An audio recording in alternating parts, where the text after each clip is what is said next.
بہتر یہ ہے کہ اس روایت سے جان چھڑا لو. انہوں نے کہا میرے نزدیک یہ پوری روایت ثابت ہی نہیں ہے, کیونکہ اگر روایت لینی ہے پھر پوری لینی ہے, آدھی تو نہیں لینی, سند تو ایک ہے اور وہ مردود سند ہے.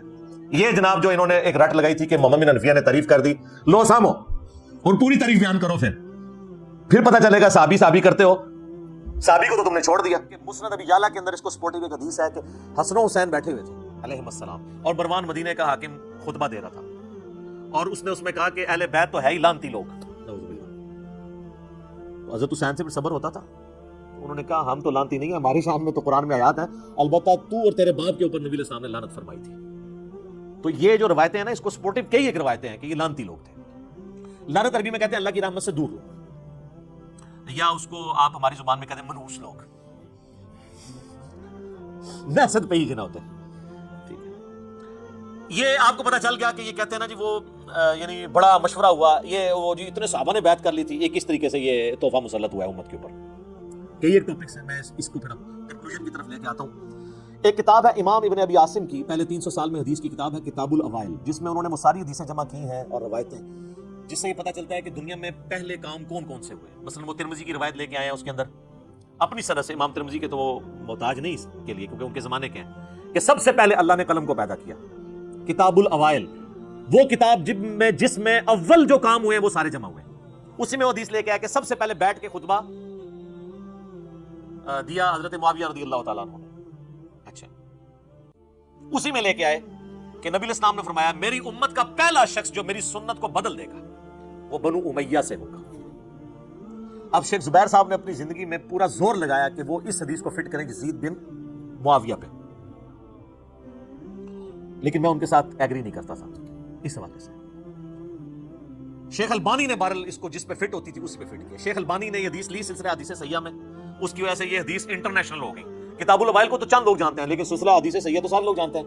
اس میں یہ حدیث شیخ البانی لے کے آئے, تو اس کے اندر پھر انہوں نے کمنٹس کیے کہ اس شخص سے مراد وہ شخص ہو سکتا ہے جس نے خلافت کے انتخاب کے طریقے کو بدل دیا اور اسے ملوکیت بنا دیا. تو وہ کون ہوا پھر؟ حضرت معاویہ رضی اللہ تعالیٰ عنہ.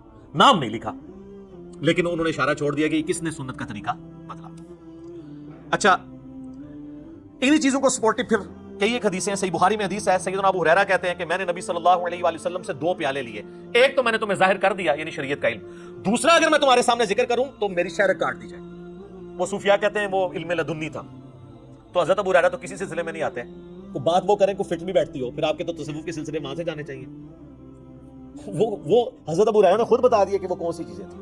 ان کا تعلق دین کے افعال کے ساتھ نہیں تھا بلکہ شخصیات کے ساتھ تھا. جس طرح حذیفہ ابن یمان کو نبی صلی اللہ علیہ وآلہ وسلم نے صحیح بخاری میں آتا ہے کہ منافقین کے نام بتائے تھے. کن منافقین کے؟ جو صحیح مسلم میں آتا ہے کہ جنہوں نے نبی علیہ السلام کے اوپر قاتلانہ حملہ کیا تھا غزوہ تبوک سے واپسی پہ, جن کے بارے میں مسلم کی اسی حدیث 7035 میں کہ میرے صحابہ میں 12 منافقین ہیں, ان میں 8 ایسے ہیں کہ وہ پشت کے اوپر ایک دوبیلا پھوڑا نکلے گا اور اس سے ان کی موت ہوگی. جو میں نے نہیں آپ کو بتانا کہ کس کس کی موت دوبیلا پھوڑے سے ہوئی ہے, یہ اپنے علماء سے پوچھ کے چلے. تو اس بخاری کی حدیث میں آتا ہے کہ حضرت ابو ہریرہ کہتے ہیں دوسرا میں ظاہر کر دوں تو میری گردن کاٹ دوں. اب اس کی ایکسپلینیشن صحیح بخاری کے اندر ہی موجود ہے. تابعی کہتے ہیں سعید بن عمر, وہ کہتے ہیں میں مسجد نبوی میں بیٹھا ہوا تھا اور حضرت ابو ہریرہ رضی اللہ تعالیٰ عنہ اور مروان بن حکم یہ دونوں مسجد نبوی میں موجود تھے, کیونکہ مروان بن حکم گورنر تھا اور جب کبھی وہ جاتا تھا تو حضرت ابو ہریرہ کو اپنی جگہ نہ گورنر مقرر کر کے جاتا تھا. لیکن یہ نہیں کہ حضرت ابو ہریرہ ان کے کوئی اعلی کار بنے تھے, وہ سچائی کرتے تھے. میرا پچھلے دنوں ایک کلپ ریکارڈ ہوا ہے انس بن مالک شیعہ, آپ دیکھ لیں, اس میں نے انس بن مالک اور ابو ہریرہ کا دفاع کیا. تو وہ کہتا ہے کہ جی میں بیٹھا ہوا تھا, مروان بن حکم, حضرت ابو ہریرہ بھی. تو حضرت ابو ہریرہ نے کہا مجھے صادق اور مصدوق نے یہ فرمایا تھا, سچے نے اور جس کی تصدیق کی گئی, کہ میری امت کی ہلاکت خاندان قریش کے نوجوان لڑکوں کے ہاتھ میں ہوگی. اب وہ ڈائریکٹ تو نہیں کہہ سکتے تھے بنو امیہ یا بنو مروان, وہ تو مسند ابی یعلا کے اندر موجود ہے حدیث. حضرت ابو ہریرہ روایت کر رہے ہیں کہ نبی علیہ السلام نے اپنی وفات سے چند دن پہلے خواب دیکھا کہ بنو حکم کے جو بندر ہیں وہ میرے ممبر کے اوپر کود رہے ہیں, اور پھر وفات تک حضور کو مسکراتے ہوئے نہیں دیکھا گیا. یعنی آپ اتنے دکھی ہوئے, آپ کو بتا دیا گیا تھا کہ آپ کے ممبر پہ ہی مسلط ہو جائیں گے. تو حضرت ابو ہریرہ کہتے ہیں کہ یہ بنو جو قریش ہیں ان کے ہاتھوں اس امت کی تباہی ہونے والی ہے. یہ سن کر مروان کہنے لگا ان چھوکروں پر اللہ کی لعنت ہو, حالانکہ وہ خود بھی تھا اس میں شامل نا. تو حضرت ابو ہریرہ نے فرمایا اگر میں چاہوں تو میں بنو فلاں اور بنو فلاں کا نام لے کر بتا سکتا ہوں کہ وہ کون ہے. ظاہر وہی تھا نا حکمران, تو اب وہ نام لیتے تو پھر حضرت ابو ہریرہ بھی شہادت کے درجے پہ پہنچتے نا. تو وہ انہوں نے آخری درجہ اڈاپٹ کیا اور یہ جائز ہے. یہ بعض لوگ جو تان کرتے ہیں نا حضرت ابو ہریرہ کے اوپر, بھائی آپ حضرت ابو ہریرہ کو حسین ابن علی تو نہ سمجھیں. مسلم شریف میں حدیث ہے کہ برائی کو ہو سکے تو ہاتھ سے روکو, ہاتھ سے نہیں روک سکتے تو زبان سے, نہیں تو کم از کم دل میں برا جانو. تو یہ حضرت ابو ہریرہ درمیان کے درجے میں تھے, زبان سے بھی کچھ بیان کیا اور دل میں تو ظاہر ان کو برا سمجھتے تھے. تو کہتے ہیں میں چاہوں تو فلاں فلاں بتا سکتا ہوں. راوی حدیث کہتے ہیں جب وہ لوگ شام کے حکمران بن گئے تو میں اپنے دادا اس صحیح تابعی کے ساتھ بنو مروان کے پاس جایا کرتا تھا, تو میرے دادا جان جب ان کم عمر لڑکوں کو حکمران دیکھتے تھے تو کہتے تھے مجھے لگتا ہے یہ وہی لڑکے ہیں جن کا ذکر حضرت ابو ہریرہ کیا کرتے تھے. اچھا اسی حدیث کے اندر موجود ہے, وہ حدیث کا راوی کہہ رہا ہے. اور آپ بہتر جانتے تھے, یعنی وہ ان کا پوتا کہتا ہے صحیح تابعی بہتر جانتے تھے کہ یہی وہ لوگ ہیں جن کے بارے میں. اسی کو سپورٹیو حدیث صحیح مسلم میں حضرت ابو ہریرہ کہتے ہیں کہ نبی علیہ السلام نے فرمایا تھا کہ قریش کا یہ قبیلہ میری امت کی اینٹ سے اینٹ بجا دے گا. قریش کا قبیلہ کون سا؟ بنو امیہ. تو نبی علیہ السلام سے صحابہ نے پوچھا کہ یا رسول اللہ آپ ہمیں کیا حکم دیتے ہیں؟ تو آپ نے فرمایا کہ میں امت کو یہ حکم دیتا ہوں کاش میری امت ان سے الگ رہے, اس سسٹم کا حصہ نہ بنے. لیکن یہ امت کی بدقسمتی ہے کہ اس سسٹم کا حصہ بنی.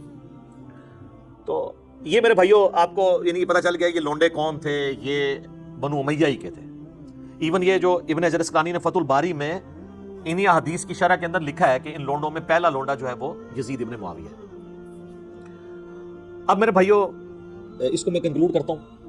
آخر میں یزید ابن معاویہ کے دفاع کے اندر جو کچھ وہ باتیں کرتے ہیں اور اس کے کچھ کالے کرتوت, 3 کالے کرتوت اس کے بتاؤں گا اور 7 دوزخ کے دروازوں کی نسبت سے.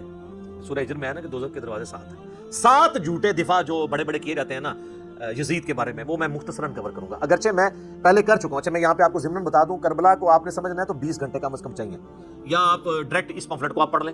میری 3 نشستیں ضرور دیکھیں, مجلس نمبر 28, مجلس نمبر 63 اور مجلس نمبر 80.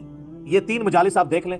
اور چوتھا ایک لیکچر ہے جس میں 100 کوسچنز ہیں, علی الاحسن نقوی نے مجھ سے 1 to 1 کیے ہیں, 157 اے اور بی. تو یہ آپ کو سارے معاملات انشاءاللہ تعالی کلیئر ہو جائیں گے. اور یہ نہ سمجھیے گا یہ کوئی آج کا موضوع ہے, یہ شروع سے ہمارے ائمہ ڈسکس کرتے رہے ہیں. المصنف ابن ابی شیبہ میں باقاعدہ آخری چیپٹر ہے جنگ جمل صفین اور نہروان کے اوپر, الگ سے چیپٹرز موجود ہیں. یہ کہتے ہیں نا سلف کا فہم دکھائیں کہ اس کو موضوع بنایا ہو. بھائی امام ابن ابی شیبہ جو بخاری مسلم کے استاد ہیں اور مسلم میں 1500 حدیثیں ابن ابی شیبہ سے لی ہیں امام مسلم نے, انہوں نے چیپٹر باندھے ہیں جنگ جمل صفین اور نہروان کے اوپر, اور وہ چیپٹر ہم نے اپنی ویب سائٹ کے اوپر اپلوڈ کیا ہوا ہے ریسرچ پیپر نمبر 5C کے عنوان سے. وہ آپ دیکھ سکتے ہیں 187 احادیث اور آثار اس میں جمع کیے ہیں. اور یزید کے اوپر تو چند بڑے محدثین میں سے محدث جن کی ابن تیمیہ بھی تعریف کرتے ہیں. اگر ابن تیمیہ کسی کو سنی مان رہا ہے تو اب سنیت کا سرٹیفکیٹ تو اور کسی سے لینے کی ضرورت نہیں ہے, اور امام مان رہا ہے ان کو, ابن کثیر بھی, امام زاہبی بھی. وہ ہیں امام ابن جوزی المتوفا 597 ہجری. یہ شیخ عبد القادر جیلانی المتوفا 561 ہجری کے شاگرد بھی ہیں ابن جوزی, اور یہ فوت ہوئے 597 میں. انہوں نے کتاب لکھی ہے الرد علی المتعصب العنید المانع من ذم یزید. یہ اس سرکش اور ضدی کا رد ہے جو یزید کی مذمت کرنے کو منع کرتا ہے. ان کے زمانے میں ایک ناصبی تھا عبد المغیث, تو اس کے رد میں ابن جوزی نے کتاب لکھی. الحمدللہ اس کا اردو ترجمہ بھی ہو چکا ہے. کئی سال پہلے ہماری ویب سائٹ کے اوپر بکس والے پورشن میں, ادر بکس میں آپ جائیں تو 9 نمبر پہ یہ بک ہے, ڈاؤن لوڈ کریں. 160 پیجز ہیں, اردو میں ترجمہ ہوا ہے, جو بندیوں نے کیا ہے, شاہ نفیس اکیڈمی سے شائع ہوا ہے. اور وہ شاہ نفیس رحمہ اللہ تعالیٰ بڑے حسینی منہج کے تھے, جن کی ہم نے منقبت بھی ابو بکر عمر عثمان علی کی شان میں پڑھوائی تھی. انہوں نے اس کا ترجمہ کروایا تھا. PDF آپ کو مل جائے گا, 160 صفحے ہیں. اس میں سے پہلے 80 صفحے تمہیدن ہیں, یزید کو پورے کا پورا انہوں نے احادیث کی کتابوں میں ننگا کیا ہے, اور اگلے جو 80 صفحے ہیں وہ کتاب کا ترجمہ ہے. اور یقین کریں وہ آپ پڑھیں, انہوں نے کوئی لحاظ نہیں کیا ابن جوزی نے, حتیٰ کہ انہوں نے حضرت معاویہ رضی اللہ تعالی عنہ کے پیچھے جو یزید کو چھپایا جاتا تھا, انہوں نے اس کے اوپر بھی اپنا قلم نہیں روکا, اور انہوں نے بڑے سخت باتیں کی ہیں جو میں یہاں کرنے کی ضرورت نہیں سمجھتا. وہ لوگ کہتے تھے نا جی ان کے بارے میں ہادی اور مادی والی روایت, حالانکہ وہ روایت ہی فٹ نہیں بیٹھتی. میرا یوٹیوب پہ کلپ بھی دیکھ لیں کہ حضرت معاویہ ہادی اور مادی تھے. تو اس پہ پھر ابن جوزی نے کمنٹس کیے ہیں کہ اس کے پیچھے تم یہ کہو گے وہ جو کچھ کریں گے وہ ٹھیک ہوگا, اور پھر ضروری نہیں ہوتا کہ نبی علیہ السلام جو بھی دعا کریں وہ قبول ہو. تو ڈھکے چھپے الفاظ میں انہوں نے بہت کچھ لکھا ہے, وہ آپ پڑھ لیں ابن جوزی.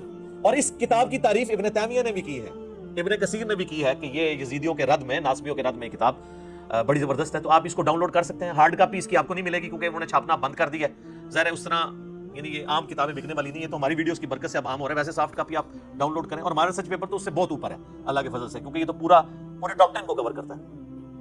تو وہ ابن جوزی کی کتاب آپ پڑھیں گے تو آپ کو پتہ چل جائے گا.